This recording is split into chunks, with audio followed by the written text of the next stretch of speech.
Hej, hej, Andreja tukaj iz Lotos svetovanje in izobraževanje.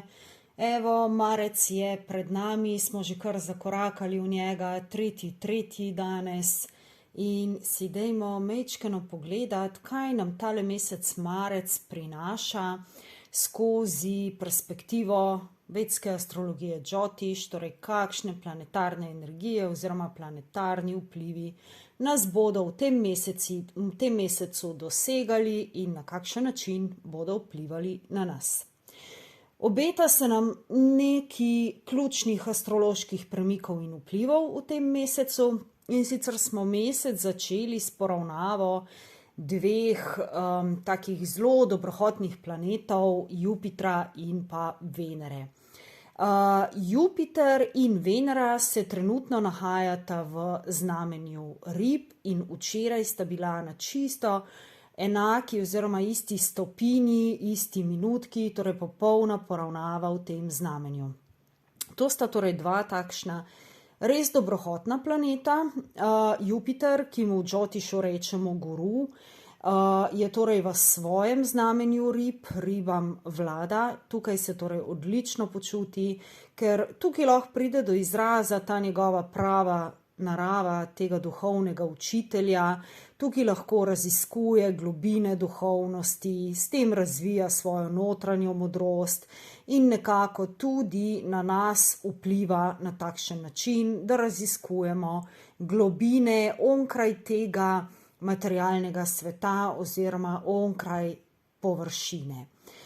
Na drugi strani Venera, Šukra, kot planet ljubezni, kot planet lepote, uživanja, ugodja, se v Ribah v bistvu nahaja v svoji najboljši poziciji, eksaltacija rečemo temu. In Venera je v bistvu planet, ki stremi k ljubezni, k tisti najčistejši obliki ljubezni oziroma tega pojma, ne? In v Ribah to dejansko lahko tudi doseže.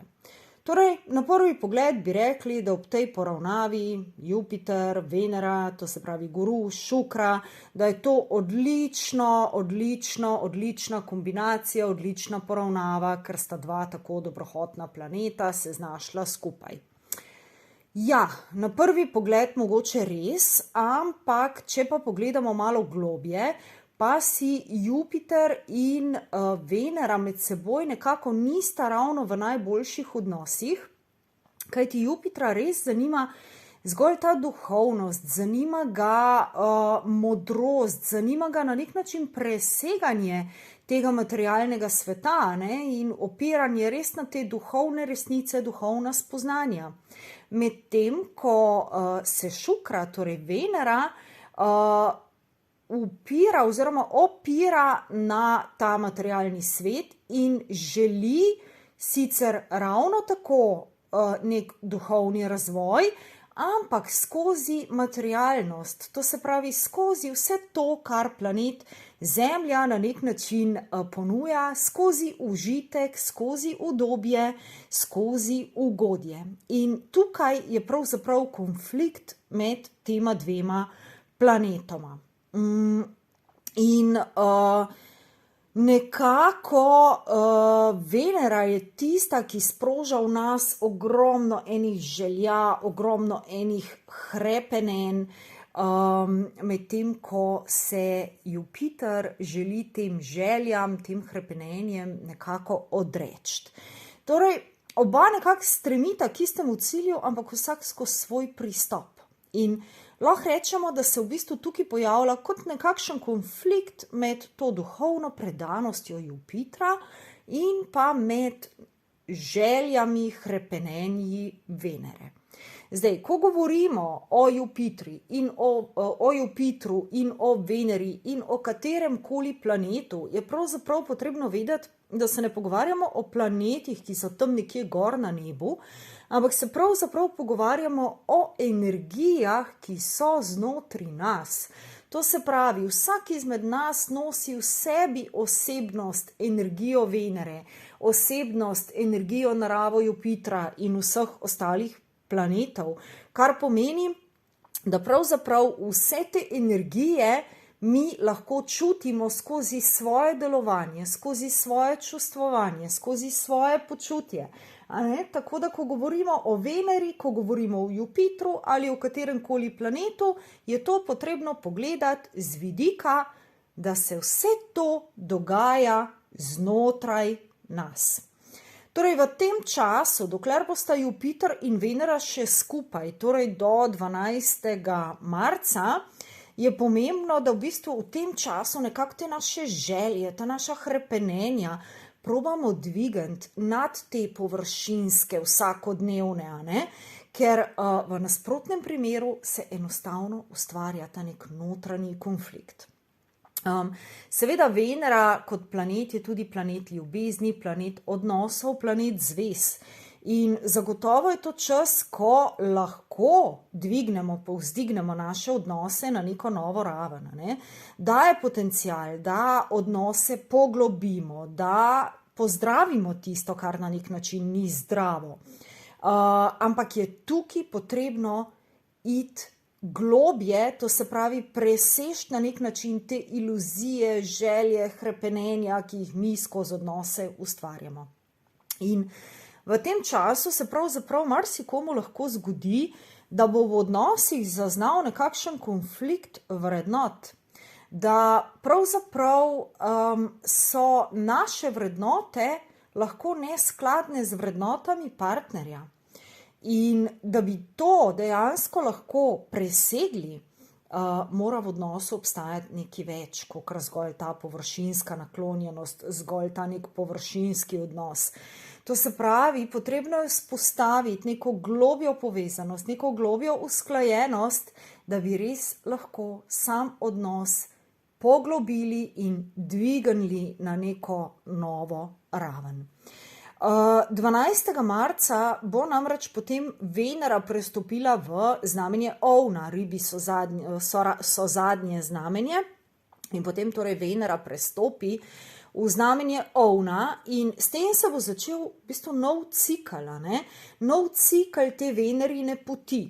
In zato je res pomembno, da ta čas do 12. marca res izkoristimo, ker če ne bomo v tem času nekako usvojili lekcije, ki nam jo Venera in Jupiter skupaj poskušata dati, bomo v bistvu na novo začeli na nek način s frustracijami na področju odnosov. Zato je res pomembno, da v tem obdobju, v prvi polovici marca, naredimo, kar imamo za podelati, ozavestimo te svoje lekcije, ki se na nek način zaključujejo skozi odnose, kaj nas zdaj v bistvu stvari učijo in kako lahko pravzaprav mi te svoje odnose nekako dvignemo, preobrazimo, kaj tisto, kar še rabimo pozdraviti znotraj sebe, da bi lahko potem tudi v odnose nekako bolj zdravo vstopali naprej.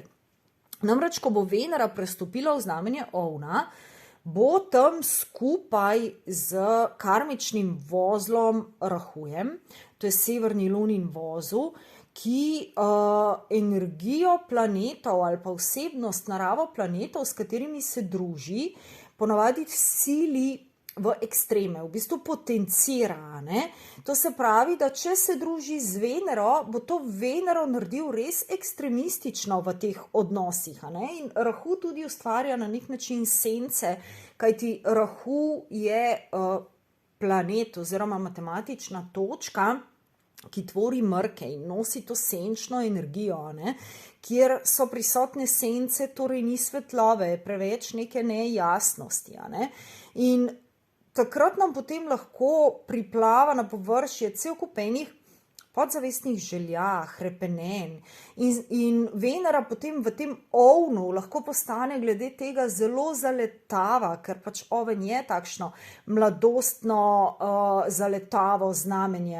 In smo lahko potem tudi tukaj zaletavi, ekstremni in dejansko brez občutka, katere so res tiste ta prave želje, ta prava hrepenenja, ta prave vrednote, za katere se je vredno boriti.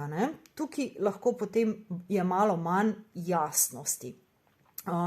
Torej, kot rečeno, če bomo do 12. marca nekako si dovolili, da res pogledamo, kje smo znotraj odnosov, da pozdravimo, kar je potrebno pozdraviti, potem gremo zagotovo bolj jasno naprej, lahko pričakujemo nekakšen nov začetek, nov cikel, preporod. V nasprotnem primeru pa malo več lahko borbe in pa tudi skrajnosti v odnosih. Moramo vedeti, da že od lanskega marca pa vse do konca novembra tega leta so v ospredju odnosi. Je v ospredju ta dinamika vrtenja okoli odnosov, to se pravi jaz v odnosu do drugih, in se vse nekako vrti okoli tega. In kadar je neka tematika v ospredju, je to vedno z namenom, ker nam daje to priložnost, da v bistvu pogledamo, kje zdaj mi na tem področju smo, kaj zdaj tukaj ni najbolj v ravnovesju, kaj je zdaj tukaj potrebno predelati, preobraziti, pozdraviti, razrešiti, ozavestiti najprej. Tako da, odnosi zagotovo so prišli na eno točko, ko jih je potrebno prevetriti. Drug pomemben astrološki vpliv oziroma premik, ki se v tem mesecu zgodi, pa je premik planeta Marsa, Mangala po Džotišu, v znamenje dvojčkov. Namreč v znamenju dvojčkov je sicer Mars že bil v času od 13. oziroma 16. oktobra pa do 13. novembra lanskega leta, ampak zaradi svoje retrogradne poti se je vrnil nazaj v znamenje bika, in zato je bil v biku res zelo dolgo in nekako v tistih jesenskih in zimskih mesecih, ko je bil ta Mars retrograden, je ogromno ljudi jamralo, da so prisotne težave z nervozo, z jezo, da je nekako znotraj nas, znotraj vas bilo ogromno enega nemira, ki mu kar nekako ni bilo videti konca, niti ne pravega vzroka na nek način. Zdaj pa seveda januarja je že Mars zaključil to retrogradno pot in potem po znamenju bika potoval pač naprej in 13. marca se bo torej premaknil v znamenje dvojčkov, kjer je bil nekje v oktobru lani. Kar pomeni, da bomo lahko nadaljevali s projekti oziroma s tematikami, se bodo ponovno odprle stvari, ki smo jih na nek način začeli, torej nekje v oktobru lanskega leta. Mars je planet energije, planet akcije, delovanja, fokusa, discipline, korakov naprej, medtem ko sta dvojčka v bistvu znamenje, ki je nekako bolj usmerjeno v komunikacijo, v razmišljanje, razglabljanje, izmenjavo mnenj, v cel kup enih idej, ki se nekako v zraku rojevajo in jih je potem potrebno pač prizemljiti.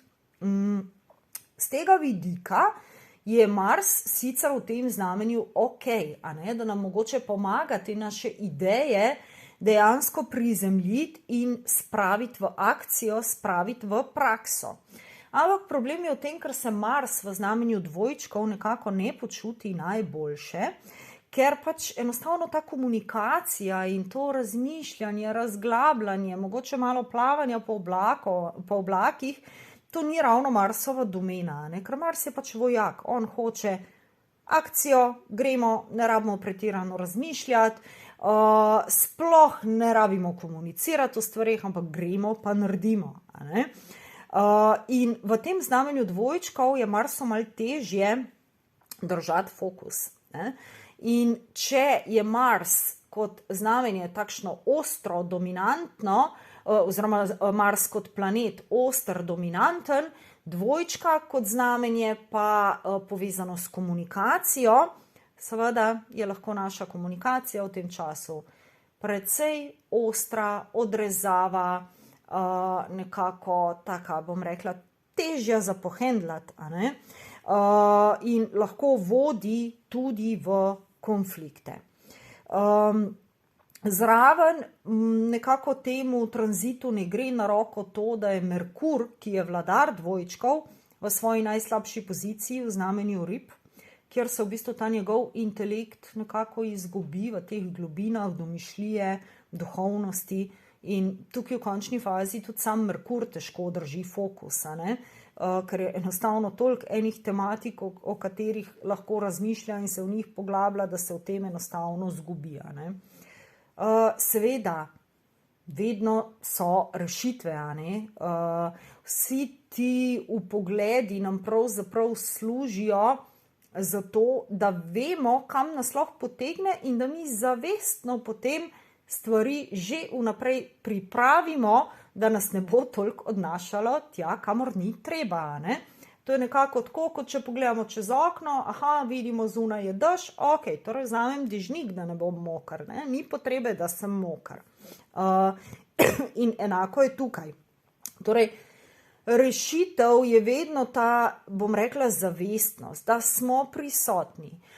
Zlasti v odnosih, da smo zelo zavestni svoje komunikacije, da se vnaprej pripravimo na komunikacijo, da smo nekako oboroženi s potrpljenjem, da res vdihnemo, preden karkoli izrečemo, da se nenehno vračamo v ta nek svoj steber, sploh ko čutimo, da je energija razprašena, da naredimo vajo čuječnosti, da naredimo, neki sekundno meditacijo, samo toliko, da zapremo oči, da se usmerimo nazaj navznoter, da nekako postavimo ta svoj fokus, da postavimo ta svoj steber in da poskušamo stvarem pristopati na način, da jih vnaprej načrtujemo, da jih vnaprej organiziramo, da se poskušamo kar se da držati tega načrta in te organizacije, da nas ne odnaša ta razprašenost.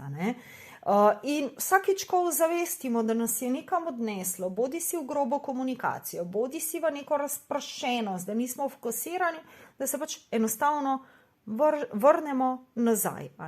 To se pravi, da smo v bistvu na nek način zavestni tega, kaj nas življenje pravzaprav uči in kaj nam sporoča in pokaže skozi to tudi, kje imamo izzive. Ker če bomo imeli strašno velike izzive v komunikaciji in s to ostrino, to se pravi, da je veliko te ostrine že v nas, da je to uspelo privreti na dan ob tem tranzitu. In če je tega res ogromno, to pomeni, da se je potrebno ozreti navznoter in začeti stvari razreševati. To se pravi, znotraj mene, kaj se pojavlja, to je potrebno razrešiti. Odkot torej takšna potreba po ostrini v komunikaciji, odkot tako razprašen kako zdaj to se učiti, pač nekako dajati v nek fokus. Kakorkoli, je tale marec na nek način priprava na novo, to se pravi, z aprilom se potem začnejo neki novi cikli, ko bo kar precej planetov v znamenju ovna, pa tudi Jupiter bo prestopil v znamenje ovna, in oven vedno nakazuje nekako nov začetek, nov cikel, in takrat bo čas za korake naprej, seveda imeli bomo zraven tudi mrke, pa še retrogradni Merkur, pa tako dalje. Tako da, tale marec je absolutno za izkoristiti, za pogledati, kaj je še mogoče zaporihtati, kaj je treba zastaviti, kaj morda prevetriti, da se pripravimo na te premike naprej. Seveda, kot vedno poudarjam, vsi moji vpogledi v tole Jyotish karto so vezani na nekakšen splošen globalen vpliv, medtem ko je vpliv na vsakega posameznika pač njemu lasten glede na pozicije, ki jih planeti zavzemajo v njegovi natalni karti oziroma njegovi rojstni karti. Vam pa za konec samo še sporočam, da so na voljo nove možnosti Jyotish svetovanja, da so na voljo 3 paketi, od mini Jyotish pisne analize do nekega bom rekla, osnovnega basic svetovanja ali pa splošnega svetovanja, in pa do poglobljenega svetovanja z pisnim povzetkom, video, zvočnim posnetkom, več informacij okoli Jyotish svetovanja najdete na moji spletki na lotos-svetovanje.si pod zavihkom Jyotish. Vabljeni, da si pogledate nove pakete, ki so nekako bolj po meri tega, kar vsak posameznik si želi. Nekateri si želijo čisto majčkene vpoglede, nekateri potrebujejo poglobljene vpoglede in vse to je zdaj na voljo. Hvala za pozornost, hvala vsem, ki ste poslušali tale podcast do konca, in gremo z neko novo energijo v ta prvi pomladni mesec. Bodite fajn. Čau!